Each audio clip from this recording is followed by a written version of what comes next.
So hello guys, आज हम जो लास्ट हमने जैसे कि ज्वर देख लिया था, तो विशिष्ट ज्वरों का आप वर्णन हम करेंगे।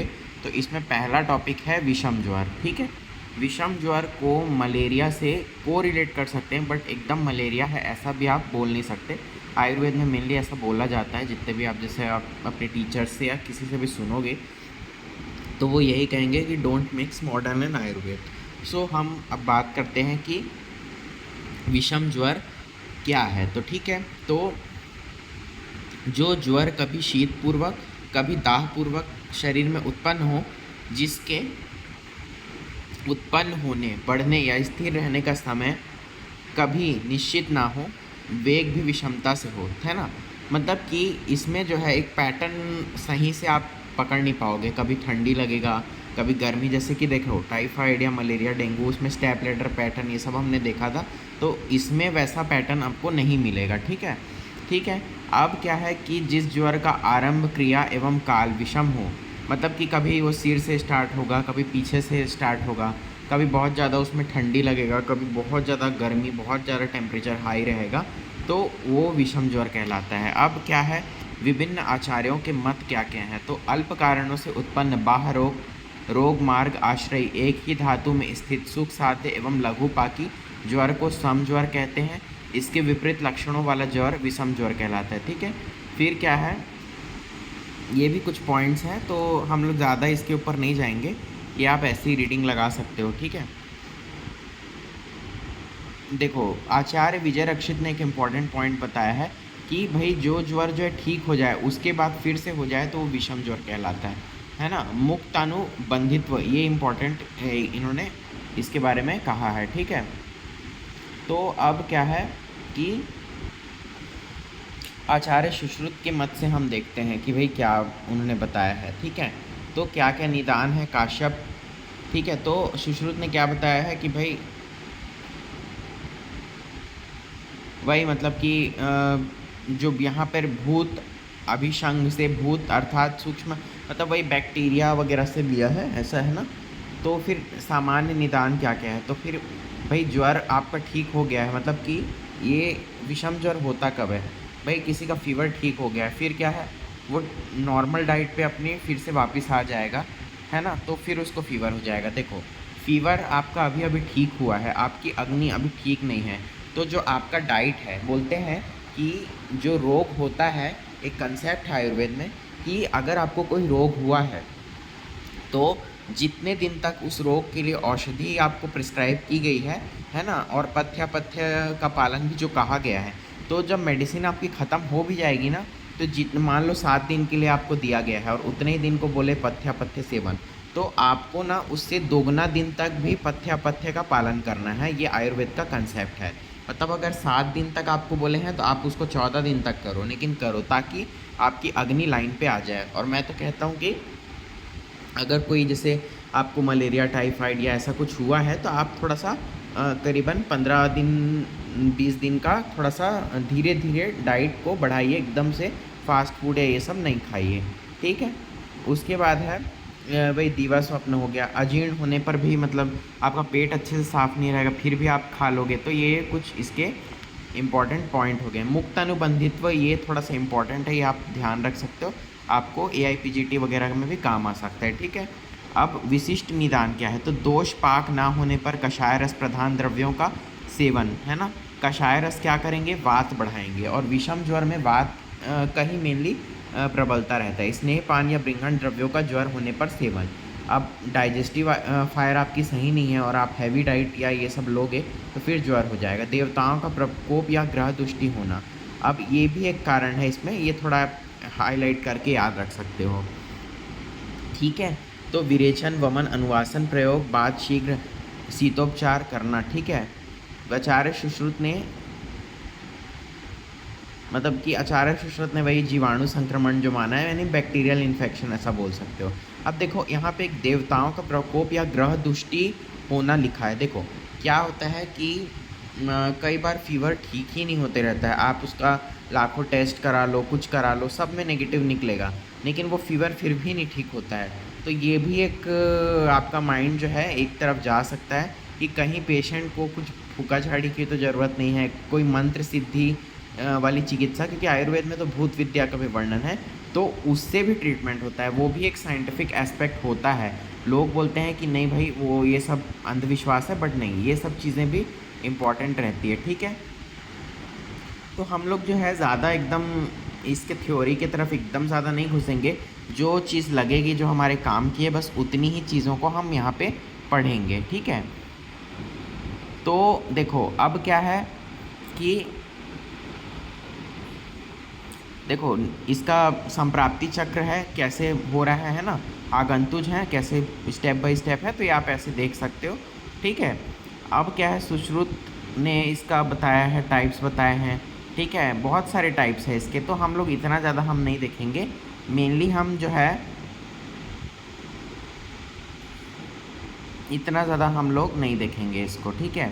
संतत ज्वर है ना, जो ज्वर जो है 7, 10 या 12 दिन तक लगातार बना रहे है ना, और ना ये बस हम लोग देखते हैं ना, ठीक है। सतत ज्वर है तो ये दिन या रात में 2 बार इसका वेग आता है, ठीक है। जैसे कि आपने उसमें भी देखा होगा कि टाइफाइड वगैरह में भी ऐसे सिम्टम, और मलेरिया की 2 बार फीवर आ रहा है, ठीक है। टाइफाइड में तो खैर रात में, मतलब कई बार रात में आता है ऐसे करके, है ना।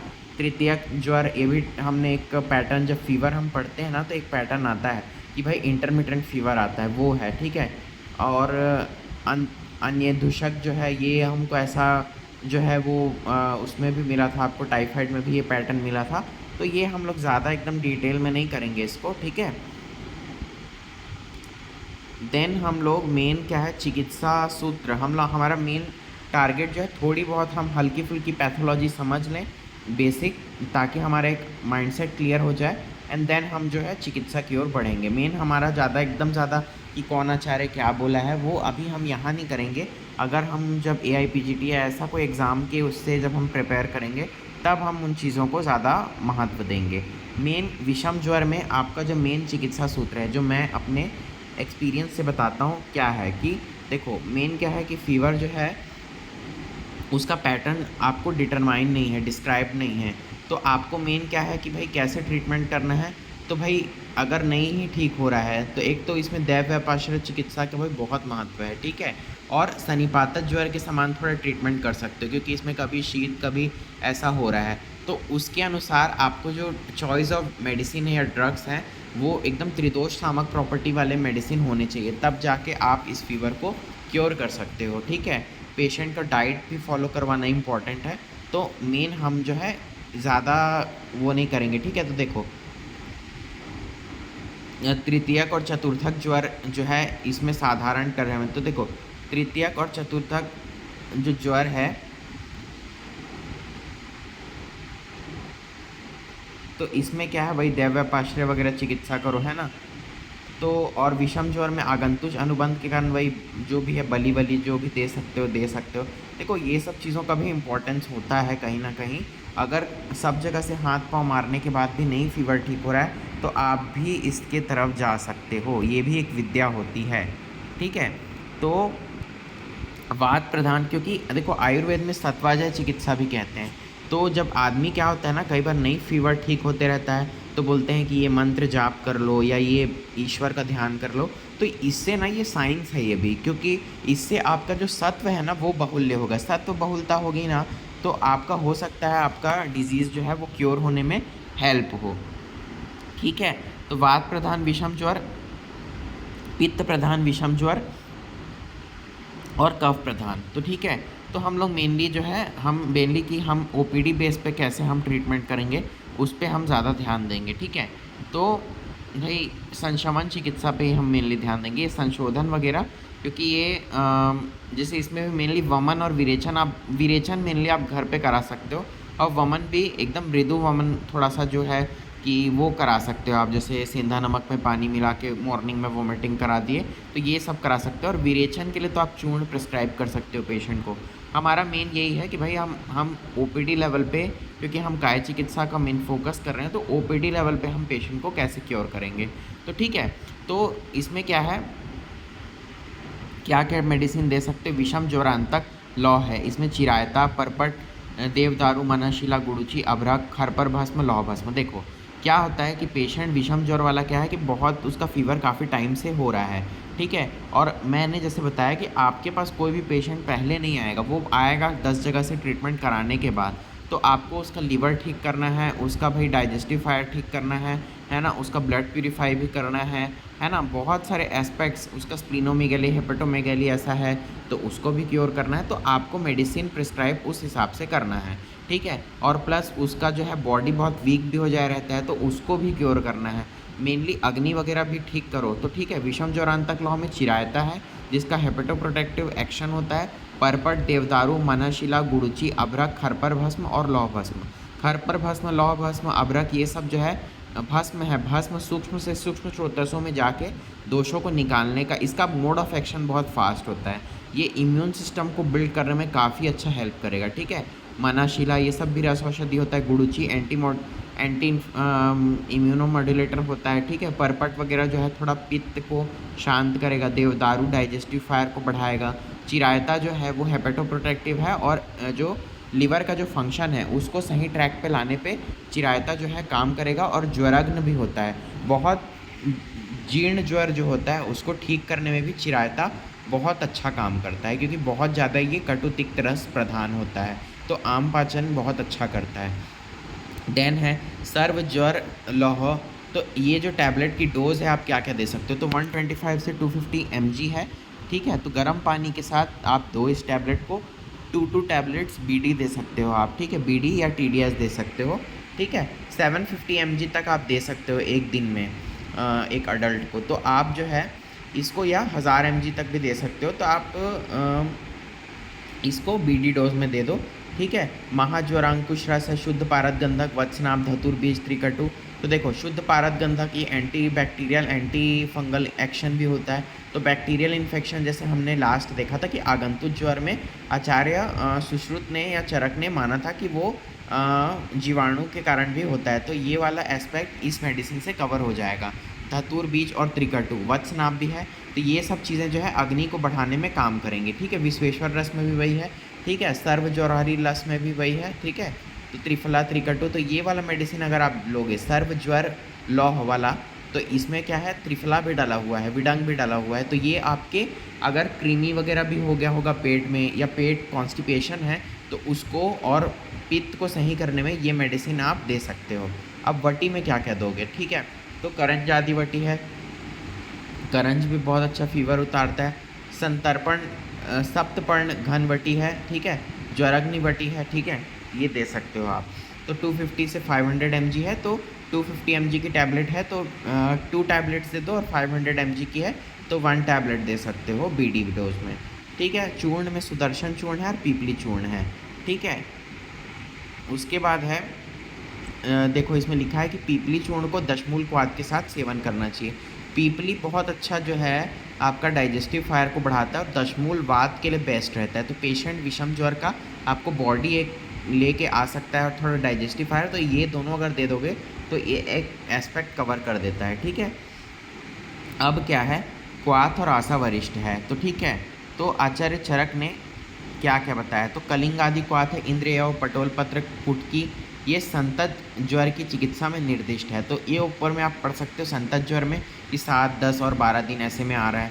तो इंद्रिय ये सब भी मतलब फीवर एंटीपायरेटिक एक्शन बहुत अच्छा होता है। और पित्त के लिए ये सब द्रव्य रहते हैं क्योंकि थोड़ा तिक्त रस प्रधान रहते हैं। कुटकी थोड़ा सा मृदु विरेचन द्रव्य करता है। आरोग्यवर्धनी वटी में भी ये कंटेंट रहता है, ठीक है। फिर पटोल आदि है, निम्ब आदि है, किरात तिक्त आदि है, गुड़ुच आदि है ना, और जात्यादि बात। मेनली जो भी यहाँ पे ड्रग्स लिखे हैं या जो भी मेडिसिन लिखे हैं ये मेनली आपका जो है ये इसका एक तो तिक्त रस प्रधान है, कटु तिक्त रस प्रधान है, और रक्त को ब्लड प्यूरिफाई करना और जो पित्त बढ़ा हुआ है उसको शांत करने में ये ड्रग्स काम करेंगे, ठीक है।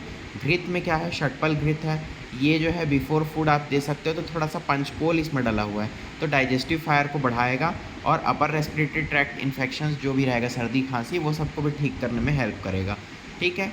उसके बाद है महाकल्याणक घृत है, ये नींद बहुत अच्छी लाता है महाकल्याणक घृत। ये आप उन्माद और अपस्मार अध्याय में भी इसका वर्णन देखोगे।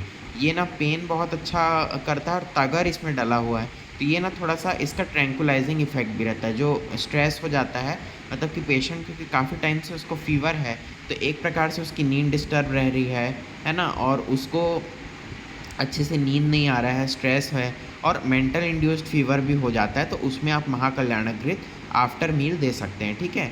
और पेशेंट को घृत देने का ये भी है कि भैया उसको फीवर काफ़ी टाइम से है, तो उसका जो है धातु जो है वो क्षीण हो चुका है, तो घृत दोगे तो एक तो अग्नि अच्छी उसकी होगी और रस रक्त आदि धातुओं का निर्माण भी उसके बॉडी में सही से होगा, ठीक है। वर्धमान पीपली रसायन रसायन है, तो दुग्ध के साथ प्रयोग करो क्योंकि क्षय हो चुका है, तो ठीक है। अन्य प्रयोग भी यहाँ पे दिए हुए हैं कि रसोन सिद्ध तेल पान का पान करो, तो इससे क्या है, पेन वगैरह अगर दिख रहा है पेशेंट में, तो ये रसोन से थोड़ा सा उसका अग्नि भी वो होगा। त्रिफला चूर्ण और गुड़ का सेवन कराओ, तो रसायन भी है और पेट साफ करने में भी हेल्प होगा, ठीक है। कृष्ण जीरक गुड़ है, काली तुलसी का क्वाथ, ये भी बहुत अच्छा एंटीपायरेटिक एक्शन रहता है इसका। श्यामा तुलसी बोलते हैं इसको, लीवर पे भी बहुत अच्छा एक्ट करता है, और बहुत जीर्ण से जीर्ण ज्वर में तुलसी का प्रयोग तो बहुत अच्छा रहता है एंटीपायरेटिक। मलेरिया में, डेंगू में तुलसी का बहुत अच्छा यूज़ रहता है, आप तुलसी का काढ़ा पेशेंट को दे सकते हैं।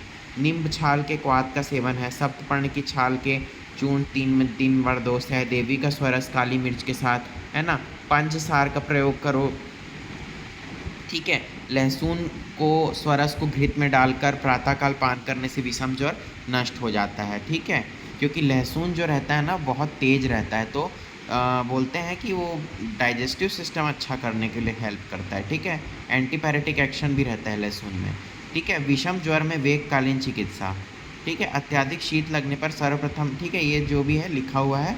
षडंग पानी, आप मेनली पेशेंट को अगर बहुत तृष्णा है कि बृहद कस्तूरी भैरव रस का प्रयोग एवं षडंग पानी का प्रयोग करना चाहिए। षडंग पानी मुस्त परपट कोशिश चंदनोदित नागरे वाला जो है, तो उसको आप नॉर्मल जो पानी, ठंडा पानी मत पियो, यही वाला बना लो और दिन भर इसी पानी को आप यूज़ करो, ठीक है। ये प्रिस्क्रिप्शन बना हुआ है कि भाई गोदंती भस्म है, जहर मोहरा है, अचिंत्य शक्ति रस है, सड़ंग पानी है 1/4 और विषम ज्वरांतक लौ है, ठीक है। गोदंती का जैसे हमने पहले भी देखा था एंटीबायोटिक एक्शन है, जहर मोहरा जो है वो रस औषधि है, ठीक है। सुदर्शन चूर्ण है, अमृतारिष्ट भी बहुत अच्छा फीवर में काम करता है, ठीक है। प्रलाप की स्थिति में मतलब थोड़ा पेशेंट जो है एकदम एकदम एक्साइटेड हो गया है या परेशान, एकदम परेशान कर रहा है, तो उसमें ये चीज़ें आप दे सकते हो, ठीक है।